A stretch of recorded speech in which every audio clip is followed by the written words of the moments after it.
আমাদের আরো অনেক পরিমাণ আছে, হয়তো আমাদের এটা শুরু, এখানে অনেকের হয়তো আমরা তথ্য আমরা উৎপাদ সংগ্রহ করতে পারি না, ধারাবাহিকভাবে এগুলো সংগ্রহ করে আমরা এটা প্রক্রিয়াটা চলবে। আমাদের একটা এই প্রথম মনোনয়নের মাধ্যমে আমরা এই 5 জনকে আমরা সিলেকশন করেছি, আমরা এর মাধ্যমে শুরু করতে যাচ্ছি।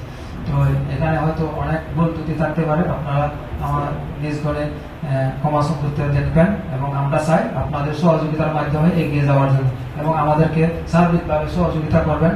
এটা আমরা নিজস্ব তহবিল থেকে আমরা নিজেদের এটা কোনো বাইরের কোনো না, আমাদের সাংগঠনিক থেকে আমরা এটা শুরু করছি। তো আমরা চাই সকল মায়েদের প্রতি সম্মান প্রদর্শন করে আগামীতে আমরা এগিয়ে যাব। তো সবাইকে আজকের এই কষ্ট করে আপনারা এসেছেন, সবাইকে আরেকবার ধন্যবাদ জানিয়ে আমার এই সংক্ষিপ্ত বক্তব্য এখানে শেষ করতে ধন্যবাদ। আমি গুণীজন স্মরণ সমিতি গঠন করেছি 1998-এ। বিমল দেওয়ান ছিলেন আমার পাশে, ভগদত্ত বাবু ছিলেন আমার পাশে, প্রভাত বাবু ছিলেন আমার পাশে, আর অনেকেই ছিলেন। বেশ কিছুদিন কাজ চলল, তারপর আমাদের ম্রিয়মান হতে হলো কর্মীর অভাবে। এরপরে আমরা কয়েকটা অনুষ্ঠান করলাম, বিশেষ করে আমাদের ডক্টর মানিকলাল দেওয়ান, আমাদের RS দেওয়ান আর যামিনী রঞ্জন চাকমাকে স্মরণ করতে যেয়ে আমি বুঝতে পারলাম জ্ঞানী জনের সমাদর দেওয়ার জন্য অনেকেই নতুন প্রজন্মে প্রস্তুত হয়েছেন। আজকে 10ই মে, এটা হলো অরিজিনাল গৌতম বুদ্ধের জন্মদিবস। কিন্তু আমরা আজকে গৌতম বুদ্ধের জন্মদিবস 10ই মে। এটা 10ই মেতে এই মহিলাদের গর্ভধারিণী মাদেরকে এই সুন্দর একটা দিবসে এই জিনিসটা যে এখানে উত্থাপিত করা হয়েছে, হয়তো কেউ জানতে পারেন, কেউ জানতে পারে না।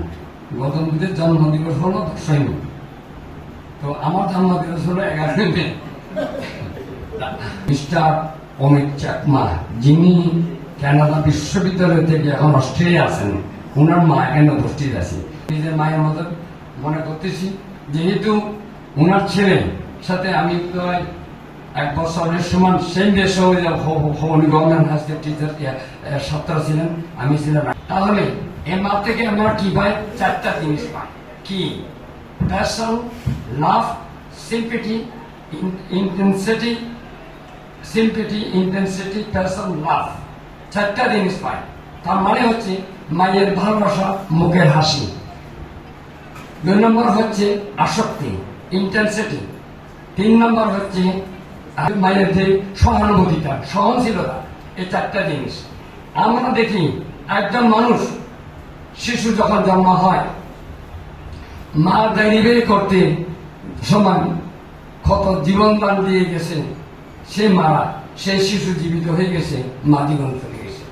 আজকে মারা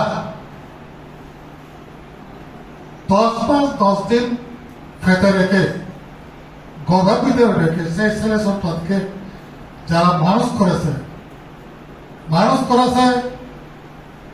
শুধু মানুষ করে নাই, তারা এখন সেই ছেলেগুলো, সেই মেয়েগুলো আমাদের সমাজে, দেশের উপকার করতেছে, আলোক পত্রিকার মতো এখন তারা বিচরণ করতেছে। এটা আমাদের গর্বের বিষয়, এটা আমাদের সমাজের জন্য একটা বিশেষ গর্বের কারণ। সুতরাং আমরা এখন স্বীকার করতেছি, আমরা কৃতজ্ঞতা স্বীকার করতেছি তাদের কাছে, যে মায়েরা তাদের ছেলেদেরকে এভাবে মানুষ করেছে আমাদের সমাজের জন্য, আমাদের দেশের জন্য। মা দিবসের যে সংগঠনগুলো আমাদেরকে যে অল্প পরিসর হলেও যেহেতু স্মরণ করেছে যে মারা পৃথিবীতে এখনো মা হয়ে আছে, ওদের অনেক অবদান আছে। মা একটা ছোট একটা শব্দ, আসলে এর আকার ব্যাপক। যে আমাদের ধর্মে বলেছে যে মায়ের পায়ে নিচে সন্তানের ব্যর্থ। কিন্তু আমরা অনেকেই বলি যে স্বামী, আসলে কিন্তু সেটা ভুল ধারণা। একজন মায়ের পায়ে নিচে সন্তানের ব্যর্থ, তারা আমাদের ধর্ম কিন্তু মাকে অনেক বিশাল বড় আকারেই কিন্তু মাকে স্থান দিয়েছে।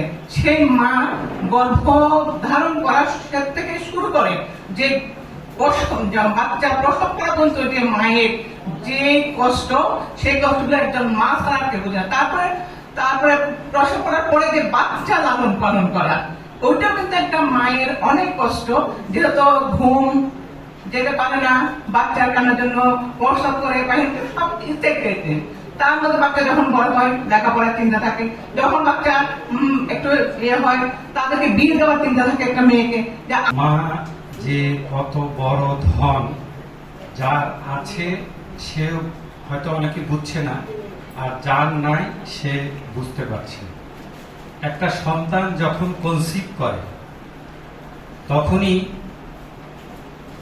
তার মায়ের নাড়ি থেকে সে খাওয়া শুরু করে, ঠিক আছে? এটাই হলো মা। চাকমা ভাষায় আমরা মাকে মা বলি, বাংলায় মা, হ্যাঁ, তার অনেকগুলো ভাষায় মাম্মি, মম, হ্যাঁ, মারা, এই ধরনের। এই যে ম, এম, ইংরেজি যে এম, আর বাংলার যে ম, এই শব্দটাকে, এটা আমাদের জীবনের সাথে একেবারে ওতপ্রোতভাবে জড়িত। মায়ের মানে সেই সব ইয়ার থেকে, প্রতিসন্ধি গ্রহণের পর থেকে আমরা মায়ের পেটে বড় হই, মা ভূমিষ্ঠ হওয়ার পরে মা আমাদেরকে, মা না হলে কিন্তু আমরা এই দুনিয়া দেখতাম না। কাজে আমাদের জীবনে মায়ের যে অবদান, তা কতটুকু যে মানে এটা অবিচ্ছেদ্য।